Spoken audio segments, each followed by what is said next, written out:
আসসালামু আলাইকুম, আমন্ত্রণ জানাচ্ছি খাদিজাস কিচেন ওয়ার্ল্ডে। আজকে তৈরি করে দেখাবো আলু দিয়ে ডিম ভুনা। আর এই ডিম ভুনাটা তৈরি করা খুবই সহজ এবং খুব কম সময়ের মধ্যে আপনি এই ডিম ভুনাটা তৈরি করে নিতে পারবেন।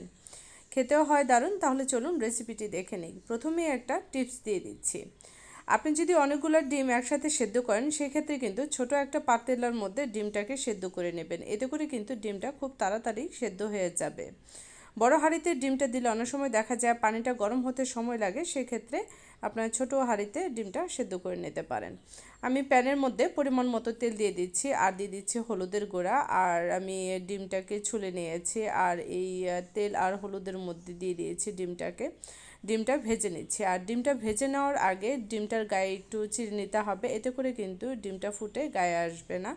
তাই আপনারা একটু ডিমটাকে চিড়ে দেওয়ার চেষ্টা করবেন। ডিমটা ভাজা হয়ে গেলে আমি ডিমটাকে উঠিয়ে নিচ্ছি।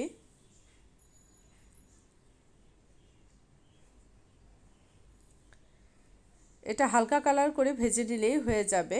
আর এখানে দিয়ে দিচ্ছি পরিমাণ মতো পেঁয়াজ কুচি।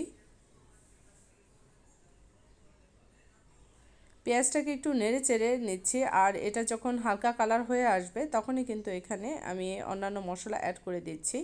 মরিচের গুঁড়া দিয়ে দিচ্ছি এখানে হাফ চা চামচ, আর হলুদের গুঁড়া দিয়ে দিচ্ছি হাফ চা চামচ। আপনার যেরকম ঝালটা খেতে চান সেই অনুপাতে আপনারা এখানে মরিচের গুঁড়াটা অ্যাড করে দিতে পারেন।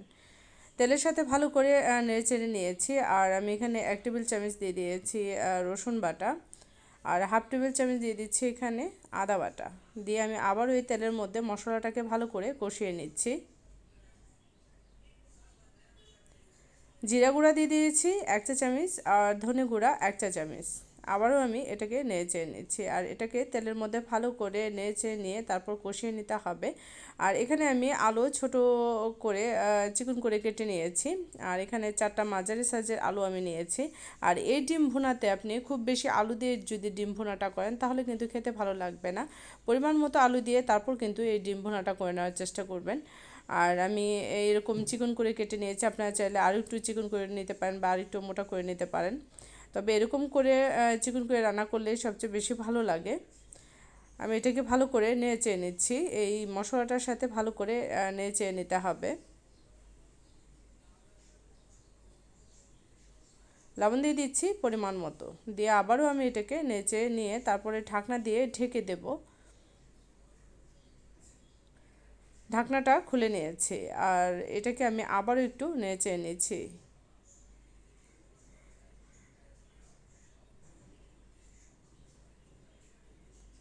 পরিমাণ মতো পানি অ্যাড করে দিচ্ছি। খুব বেশি পানি দেওয়ার প্রয়োজন নেই, যেহেতু এটা ভুনা ভুনা টাইপের হবে, সেজন্য খুব বেশি পানি দেওয়ার প্রয়োজন এখানে নেই। আর যে চিকন করে আলুটা কাটা হয়ে গেছে সেটা সেদ্ধ হতে খুব বেশি একটা সময় লাগবে না। আমি ডিমটাকেও এখানে অ্যাড করে দিয়েছি। দিয়ে ভালো করে নেড়ে চেড়ে এটাকে ঢাকনা দিয়ে তারপরে রান্না করে নেব। আর এটাকে একবারে ড্রাই করে ফেলা যাবে না, একটু ভুনা ভুনা টাইপের রাখতে হবে। এতে করে কিন্তু এই ডিম ভুনাটা খেতে ভালো লাগবে।